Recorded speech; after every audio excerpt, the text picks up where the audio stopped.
I gotta say, the more and more reviews started to drop for Guardians of the Galaxy Vol 3, the more excited I was for this movie. Not because the reviews were positive, but because they were very mixed. And those mixed reviews were mostly coming from people who liked the first two Guardians movies, and said that the third movie was more serious and dark, and not as funny as the other two films. That was perfect for me, because that sounds very comparable to the tones of James Gunn's Suicide Squad and Peacemaker projects, movies that had comedy but also had some very serious parts as well. And getting a Guardians movie in the vein of those James Gunn projects sounded much more my type of movie. So, did Guardians 3 deliver on that and make a non-Guardians fan like me enjoy the film? And also, did it make a better movie than Phase 4 and 5? Let's find out. Now, right from the start, Guardians of the Galaxy 3 had the best opening of all the Guardians movies. It didn't have a single explosion, and it didn't make fun of the drama. It actually made me feel more endeared to the characters, especially Nebula. I liked Cosmo the dog in the Christmas special, and I liked him here too. That female voice is so hilarious and just keeps getting me every time. And the first 15 minutes of Guardians 3 had some laughs in it, but it took itself seriously, and honestly, the opening 15 minutes alone is the most fun I've had with a Guardians movie. A big problem I had with Guardians 2 is that the heart of the movie was the father-son relationship between Quill and Yondu, but they didn't spend much time on it. I even had the same complaint with the emotional core in the first movie, but Guardians 3 focuses a lot on the heart of the movie, which is Rocket's origin. In fact, this is Rocket's movie, and the emotions they are able to get out of this storyline and the tragedy, it's everything I ask for with these MCU movies. I keep saying, focus on the heart of the story and spend less time focusing on the jokes. And although Guardians 3 still has jokes, they don't feel like the focus this time round. There are also far less of them as well, and that helps. For all those people saying the MCU doesn't need to be dark, well, you wouldn't be able to get Rocket's tragic backstory if the movie wasn't dark. And this is the best MCU movie to incorporate darkness into the story. Both this and The Winter Soldier are the only MCU movies that manage to pull the darker storytelling off, in my opinion. And the acting from everyone is top notch, especially from Chris Pratt. His emotional reactions, especially throughout this scene, got tears out of me. This is some of the best acting I've seen from him. And believe it or not, but this is also the first MCU movie in years and years where the special effects look fantastic. They actually used practical sets, whereas for the last few years they have been green screening everything, including a frickin' brick wall. The green screen for the most part is not obvious, there is cinematography that looks like it actually took time to create, the action was far superior to anything Marvel have put out in years. I mean, there was a hallway fight with all of the Guardians and it was made to look like one shot. And it was beautifully executed, and the colors were more cinematic in this movie as well, and really popped. As for problems I had with the movie, well, the comedy still didn't completely work. I thought this movie was going to very smart places to rely on such dated MCU humor. I also thought that the movie needed to spend just a bit more time with the animals during Rocket's flashbacks. Then it would have made the outcome all the more shocking and emotional. Will Poulter as Adam Warlock will piss off fans of the character. I know absolutely nothing about this character, so it didn't bother me. I just thought he was pointless and had no role in the movie,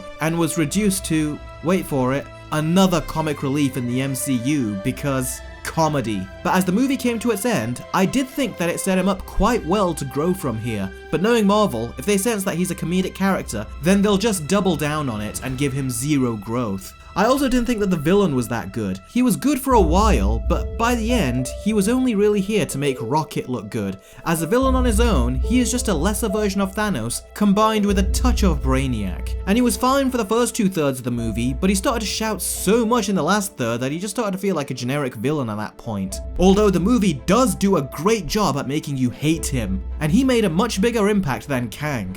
That should tell you something. And the movie was filled with quite a few conveniences, such as people suddenly having special talents with a joke to justify them, some people struggling to learn something and then finally 100% figure it out when they really need to in the climax, and that final end credit scene was not necessary to me, and it took away from the closure of the final scene of the movie, kind of like the credit scene in Multiverse of Madness. And those pop songs that James Gunn likes were really weighing this movie down. More scenes should have incorporated the movie's score from the composer, and this is the first Guardians movie where the score really left an impression on me, and the acting in combination with the music, it actually got me to tear up twice when watching the movie, but the pop songs really stood out and didn't work with this much more serious installment. Whenever they came on, they felt much more random and out of place this time around, and that's the biggest problem with this movie. Whenever it tries to be that old Guardians movie, it's at its weakest and most dated. When it moves away from being that Guardians movie, it's at its strongest and most special. That being said though, Guardians 3 had the least amount of comedy, and even though the MCU humor was there, some of it got smiles and snickers out of me. And during the climax, they actually used the comedy to get an emotional defense through for a character, and I really liked it and thought it mostly worked. Those problems aside, and there are a lot of them, this movie is great. And whereas the Phase 4 and 5 movies have looked like straight to streaming with their low quality writing and filmmaking, Guardians of the Galaxy 3 is definitely a movie to be experienced on the big screen. As far as the craft of the filmmaking goes, you can tell that James Gunn has learned a lot over at DC, because I did recognize the filmmaking and some of that dark DC storytelling and drama that he incorporated in the Suicide Squad and Peacemaker in this Guardians movie. And there are elements in this movie that hit real hard, harder than any of the MCU movies, even ones coming from the Russo brothers, who I have always considered the gold standard in the MCU. James Gunn has really elevated himself as a filmmaker, and going from two Guardians movies that I really couldn't care less about, he has made a movie that was much more up my alley. This movie gives me full confidence in James Gunn to come over to DC. This movie has so much heart and emotion that the MCU has been really lacking throughout the entirety of Phase 4 and Ant-Man 3. I would even say that none of the MCU movies prior to Phase 4 had this much heart and emotion in them. Guardians of the Galaxy 3 really delves into the relationships with our characters in a way that both the previous Guardians films and the MCU never have before, and I loved it. I was going back and forth between a high 7 and an 8,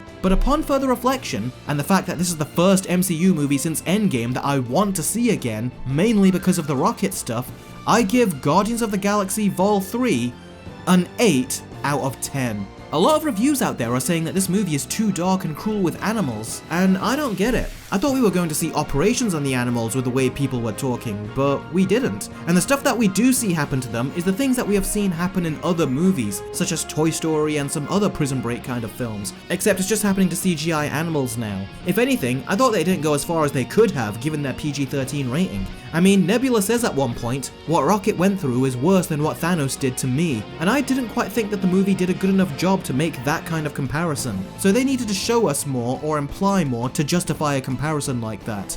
That being said, this is the darkest MCU movie without a doubt, and I thought it is one of the few MCU movies to earn its PG-13 rating. And I also really like the ending and how James Gunn wraps up his 3 movies. If some people thought it went on for too long and was a bit sappy, I can understand that, but I thought it mostly worked. This is the first Guardians of the Galaxy movie that felt like an emotional and epic journey, and there was no political preaching of any kind here, just good old-fashioned storytelling with a heartwarming representation of family, and a love for filmmaking. And without a doubt, this is my favourite of the 3 Guardians movies, and I cannot wait to see what emotional journey James Gunn has in store for us with his tenure at DC. And after watching this, I would say that James Gunn should take charge of the MCU, but he ain't. We've still got Kevin Feige, and what is he giving us next? The Marvels. Meanwhile, James Gunn is going to work on frickin' Superman. So Guardians of the Galaxy 3, ironically, doesn't build up hype and put the MCU on the right track, it builds up hype for James Gunn and where he is going. And where is he going?